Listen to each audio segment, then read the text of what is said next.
going to be warm today, guys. It is like 55 degrees today. It's supposed to be a high of 76. That's like summertime here in the Midwest. Feel good. I wanted to show you guys my vlogging kit. If you guys haven't seen it, I mean, it wasn't like a big update, but it's a little different just because, or at least the things that I carry in there are a lot different because I don't use the ZVE one anymore. If you guys have seen my video on switching over from ZVE 1 to this Osmo Pocket 3, which has made my life so much easier. I will never stop saying this, but I'm sold on DJI. Their microphones, they sound amazing. These DJI mic minis look really cool. I love the design of them.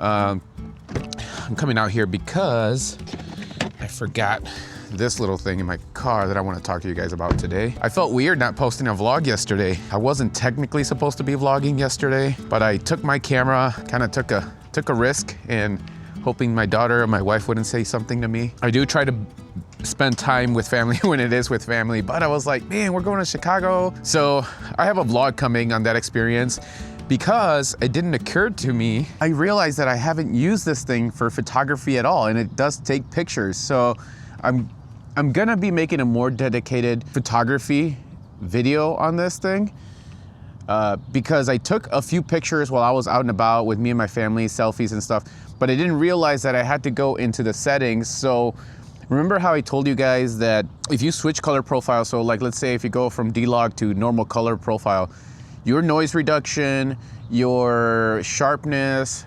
white balance, all that stuff, you gotta change that. It's like a whole different profile when you switch the color. So if you switch the color to normal color mode, you have to go through all those settings and set them back again. If you switch to D-Log, you gotta set D-Log with its own settings, so that they're separate. I thought that the color profile was the only thing that actually changed and then everything just stayed the same. Well, that's not the case. And the only reason I even found that out is because when I was shooting in normal color profile mode, I never switched the settings, and I realized that my skin was just a little soft. Like, I mean, it looked good, but I could tell there was processing done to it. And I was like, well, why does it look different? Like maybe normal color profile has a little extra sauce on there that DJI is putting for, you know, people that are just wanting to turn this thing on and work with it like that. But I went through the settings and then I discovered that they are different. So make sure you check your settings if you're shooting D-Log and then switch to color, and that you have everything the same. You have to set it all the same. And then the same thing when you go to photography. I didn't know that if you swipe to the left, you can go into the photography menu and usually set to JPEG. I don't know if the photos I posted yesterday on the YouTube post were the raw ones, but I was shooting JPEG for the most part, just straight out of the camera because I wanted to see what they look like. I transferred some to my phone, which was super easy to do and very fast actually with the Mimo app from DJI. So I transferred a few of them. I wanted to photograph more like people. I think I'm gonna find one of my friends and see if I can just like have her like model or something, and then we can do like a little photo shoot with this thing. Because for me, when you take pictures of buildings and landscapes and stuff like that, I think they're always gonna look pretty good, and it's hard to tell.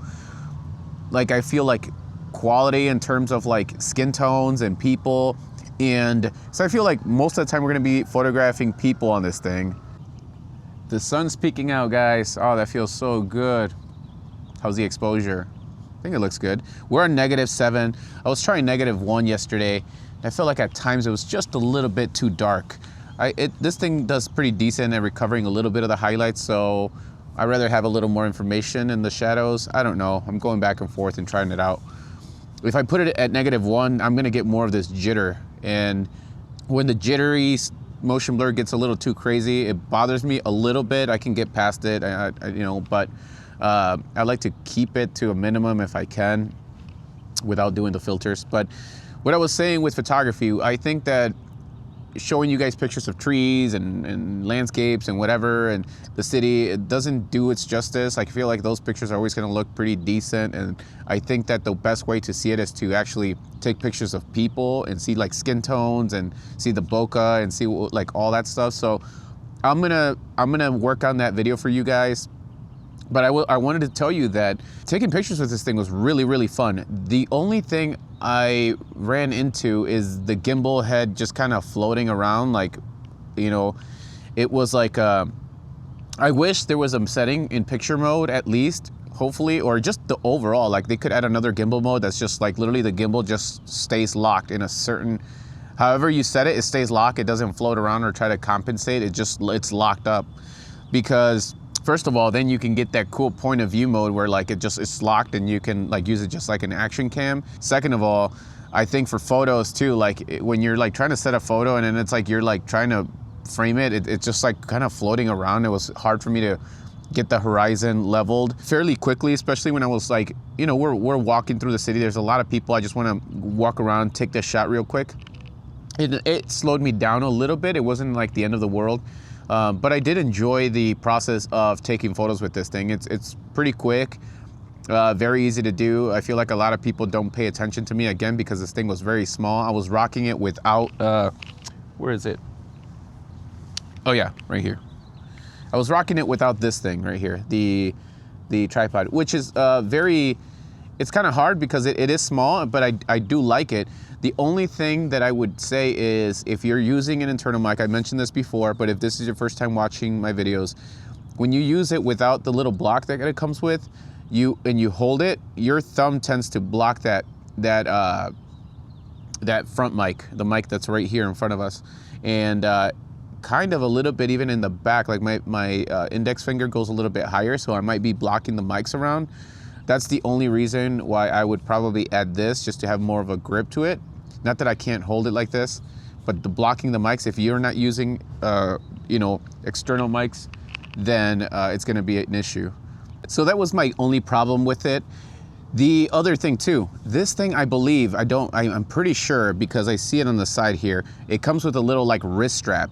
If you wanna use that or buy a better one, but I would highly suggest to put a wrist strap on this thing, because when I was using it in the smallest form like I am right now, you can hold it pretty good, but it's small, and even I have like some pretty small hands, I guess. Switching between modes, photo and video, when I was using my thumb, I was like scared that I was gonna drop this when I was moving around people too, and it was just it was a little scary for me. So I realized, I was like, dang, I need a wrist strap for this thing. So I'm definitely gonna open up the wrist strap today and put it on this thing permanently and leave it on, because it's not a big deal and it's just safety, you know.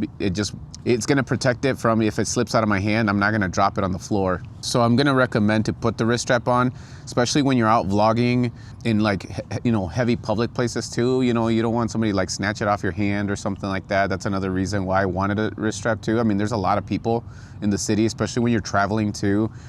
And it's just a safety thing. So I'm gonna be putting that on today. I'm gonna go get the box. I'm pretty sure there's a wrist strap in there too. This thing I still bring with me. I wanna show you guys my vlogging kit today.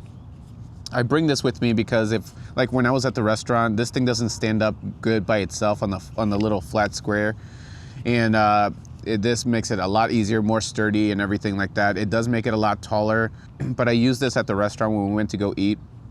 I'll be posting the vlog here after this video. I just wanted to get a video out today for you guys. But I highly recommend to buy it. 16 bucks, guys. You can use the little block to get a little bit more of a grip, but if you want to keep it as compact as possible like I do, then I just get the wrist strap, and it'll make it a lot easier. I don't think you need this unless you're going to be using the tripod, or if you have really, really big hands and you need this extra like 1.5 inches to like for your hands or whatever. My wife cleaned our sun porch yesterday, because that's usually where we store all of our fall stuff. And so let's move over there. I do want to get the sun though. The sun feels good. Let me grab my coffee, grab my bag. I want to show you everything I carry for when I like travel and do my vlogs. So for my travel, guys, I use the Peter McKinnon bag. This is the 5 liter. You guys know from my other videos that I am a nomadic Peter McKinnon bag fan, or whatever you want to call it. I was using this for my ZV-E1. It fits on here, so if you have a ZV-E1 with that new 16mm lens for vlogging, this will fit perfectly. And you can put like a filter in there, 3 SD cards. I have a whole video on it. You can look it up on the my vlogging kit. But now, since I've switched over to the Osmo Pocket, the things that I carry on here have changed.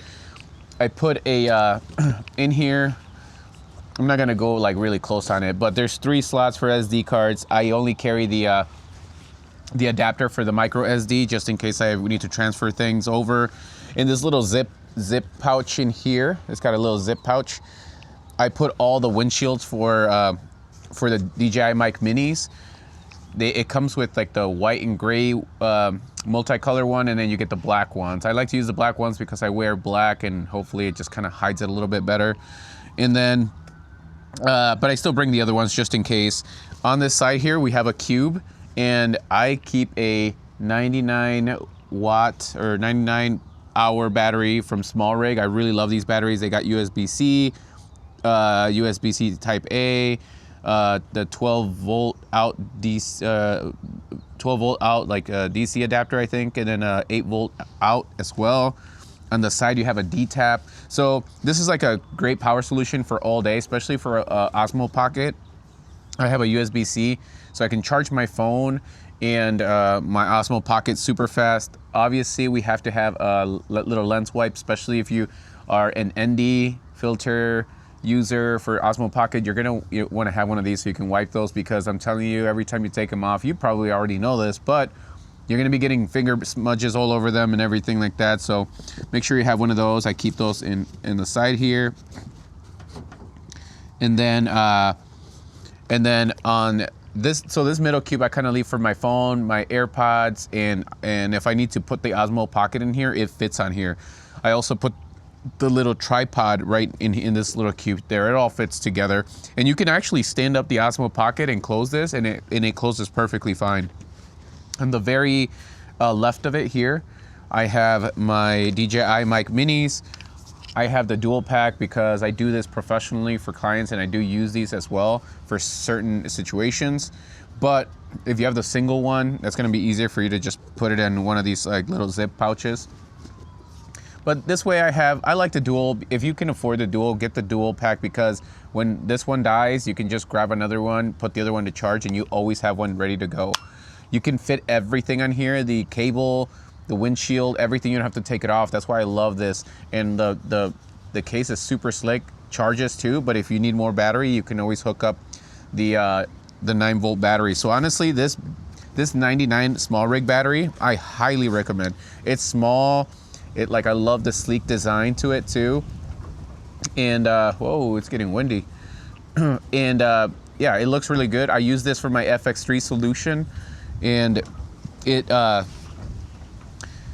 I can shoot almost a full wedding on one of these things on my A cam for my FX3. So it's just a nice battery to have. I prefer this over like a battery bank or one of those like Anchor battery banks personally. And yeah, so that's pretty much it, guys. The cool thing about this is, like yesterday, I didn't have to get I don't like the extender battery pack in the Osmo Pocket, just because it makes it so much bigger. Like I said, if you have like bigger hands and you need that extra grip, then go ahead and get it. I can see the benefits to it. I'm not like super against it, but I like this setup a little bit better. I can keep the Osmo Pocket nice and small so that I can easily take it out, put it back into the case, and then put it in my hoodie pocket. I wear hoodies most of the time, or I could just throw it in my pant pocket. But when I was walking around yesterday, I basically just, when I needed battery, I just like zipped this up, and this cable just kind of like stuck out. So then I had this on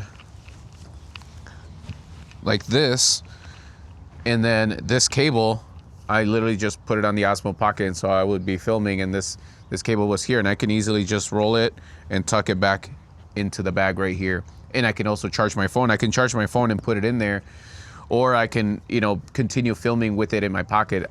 It's always nice to still have a bag. I know you could say, well, if you had the battery pack, you wouldn't have to, I wouldn't have to carry the bag. But honestly, with the Osmo Pocket, you don't need a lot of things. You can actually throw in your filters in here and all that stuff, and you'll be fine. Your Pro Mist, well, if you're like me and you're more of a minimalist, you're gonna carry all your filters in here. Like I literally have an ND32 here at the bottom from K&F, my wide angle K&F lens, and then my Pro Mist is on the wide angle as well. I don't stack them. Remember I told you guys about not stacking filters, just because it does degrade the quality, and I found out, like, I've just seen a lot of different like fringing happening, and yeah, I'm not a fan anymore of stacking things. I know free will makes a kit that's stackable, and I bought it before. I returned it. I wasn't a fan of it just because of how much stacking you have to do. With the wide angle lens, you have to put a macro lens, then you have to put the wide angle lens on top of that, and then if you want NDs, then those go on top of that. It's just too much stacking, and then when you're trying to take them off, it's even more of a hassle because the macro stays on, the wide angle comes off, and then you got to split those apart, put them in the case, grab the macro, take that off, and it's just more work for me. So I was like, no, this isn't gonna work for me. I took them back. Plus, I noticed like really bad blue fringing on trees when I stacked all of them and I was using them for a vlog. I think if you go back to the free will video and watch that, you'll see that when I'm walking in certain situations, just pay attention to the background. It just made things really wonky and weird, and I wasn't a fan of it. So for those that are using it and they love it, continue using them. I'm just giving you guys my own opinion on this thing. Same thing for the K&F concept wide angle lens. I've talked about it in my previous video, but I've noticed that those blue fringing things, and it's hard to replicate them too, but they just happen randomly. I noticed that they happen when it's cloudy outside too, which doesn't make sense to me because I thought that fringing happened more in like high contrast, bright areas where you know, there's a lot of detail like tree branches and stuff like that. So maybe on the next vlog or today or after this, if this video is not long enough, we can try to replicate some of those. I still do recommend the K&F lens. It does degrade the quality a little bit. It gives you a little bit more of a softness, and you do get less of the bokeh, and that makes sense because you're going from, you know, a 20 millimeter to a, I don't know, whatever this is. This has got to be like past 15 millimeter because it's way wider than the DJI wide angle lens that I've seen online. So, which is, they claim to be a 15 millimeter. So, which actually is my favorite focal length for vlogging. 16, but 15 would be nice too. So I think I'm gonna be good if I like the quality of the DJI lens when it comes. It's supposed to be here tomorrow, I believe. So I'll be doing a video on that, comparing these two, because I haven't really seen a full video comparing the quality of both of them and getting a little bit into depth with the differences. So we'll be playing around with that. But for the price, guys, this one is like 20 bucks or so on Amazon. There's an affiliated link on my description, so if you want to buy it, you can.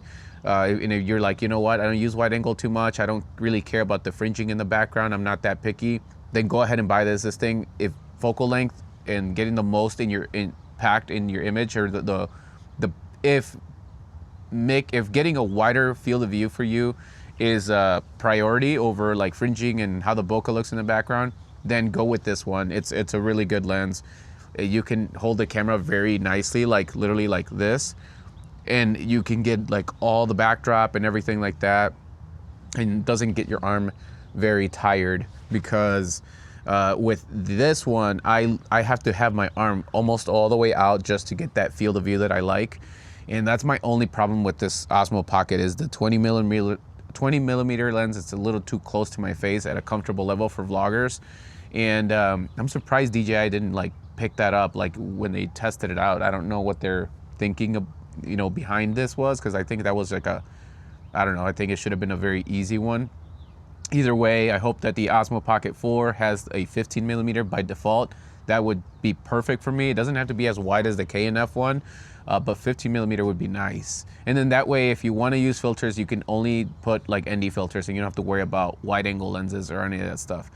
I ordered the DJI ND filters. I believe it comes with a 16, 64, and like a 128 or a 256. I don't know. I have to double check on that. It comes with 3. It's the DJI brand. I'm going to compare them to the K&F brand because I don't notice any color shifts with the K&F one. The reasons I like the K&F 32 ND is because you can put it on, and when you're outside, you can turn off the Osmo Pocket and it closes all the way. It's super thin, but having it be very thin, yesterday when I was using it, I was putting it on there for some of you ND user guys too, just because I want to please both of you, both of my viewers. I know that some really love ND filters, so I didn't want to just shoot in full auto and without ND, so I did put an ND32 for those bright areas, just for my ND people out there that love them. I wanted to put them on for you guys, and I'll list it too when I think I'll say it in the video too when I have it on and when I have it off. But all the settings were still full auto. I was shooting at -1 yesterday for the most part until the end. I switched it back to -7, and I'll let you know on the vlog too. I think the vlog that's coming up for the Chicago is mostly focused on vlogging with this in public, the big city, kind of like the focal length that I was getting with this standard lens, the 20mm, and like how much I could capture of like the city and stuff like that. And I'm gonna tell you already that it's too short again. The wide angle lens I used towards the end, and I was able to get more of those buildings and everything like that. It just made the whole process and like the experience a lot better, especially when you want to capture like the whole landscape of wherever you're at. Having that wide angle lens is a must. Problem is that then you can't stack the ND filter unless you have the Freewell one and you don't mind some of the color fringing and all that stuff. Then you can go ahead and do that. People have stacked these. You can technically stack them, but they don't look good. You're gonna get vignetting, and the image goes downhill real fast. Other than that, that was my vlogging kit, guys, and it's getting really windy out here. I was super excited with how the pictures turned out. I posted a few on the post I did yesterday just to let you guys know that like I'm still alive and I'm gonna be vlogging today. But it's really nice. I'm definitely going to be using this for photography. I have a video coming up that I'll probably plan a photo shoot with this thing, and then I can share the images in the whole gallery and see what that looks like. Obviously, I don't know if you'll use this for a photo shoot, but I just want to show you guys what it looks like taking portraits with the Osmo Pocket. And I think that for social media, even actually printing, I don't know what the resolution on this is for photography, but it looked pretty good to me on the cell phone. So, and yeah, I'll have to try that. But remember that when you are on photo mode, you have to swipe to the left and adjust the settings on there. By default, it's only on JPEG. So I did switch it to JPEG and RAW, and I'll be comparing those on another video to see what the difference is. It's nice if you could just stay with JPEG and be able to edit that on the phone and not have to bring in the RAW, because you'll save a lot more space. But if you're doing video, photos shouldn't be taking that much space on this thing. And I think the file sizes are actually going to be pretty small. The transferring, like I mentioned before, is super fast with the Mimo app. I'm really liking the Mimo app. I need to play around with it a little bit more. I'm gonna leave you guys with that today. I'm gonna work on this Chicago vlog for you guys and post some pictures in there, and then I'll post that one after this one. Hopefully play around with the ND filters. They should be here today, and then that'll be most likely the next video. Remember, guys, that this weekend and every weekend I'm gonna try my best to do a live vlog for you guys. I haven't figured out what the how to set it up to where I can use the Osmo Pocket for live streaming and my cell phone, because I would like to kind of go on a walk when I do these live vlogs and be able to talk to you guys. And using my cell phone, I don't know how that'll do, because I'm using the Mimo app. The Osmo Pocket's hooked up to the Wi-Fi, but yeah, I got to figure out how to network and all that stuff. I might not be able to do it because it's probably using the Wi-Fi to connect to the Osmo Pocket. So I'll have to figure that out, but most likely I'm just going to be on my iPhone 16, which worked fine last time. And I just feel like I'm not going to drop connection and everything like that. Plus, it allows me to have my Osmo Pocket in my hand so that I can show you guys things or whatever if you guys have a question. See, I'm trying to remember any questions that I had on the last video. Oh yeah, Pro Mist. So maybe I'll play around a little bit more with Pro Mist. I still like the Pro Mist, but I feel like it's a very specific filter to use in certain situations, because when you're out vlogging in your backlit, or like the sun hits it in the perfect areas, or even if light's coming up from the top, it'll like smudge your whole picture and you lose your contrast, you lose your color, you lose everything. So ultimately, again, the best image quality you're gonna get is if you don't put anything in front of this lens. And unfortunately, you're gonna have to sacrifice either wide angle or motion blur. So, you can't get it all at once. Other than that, guys, I'm gonna end this vlog right here, post it, and then move on to editing the Chicago one so I can post that one next, and then hopefully I can get another video recorded today. Peace. Thank you. Why did I say thank you? Why did I say thank you?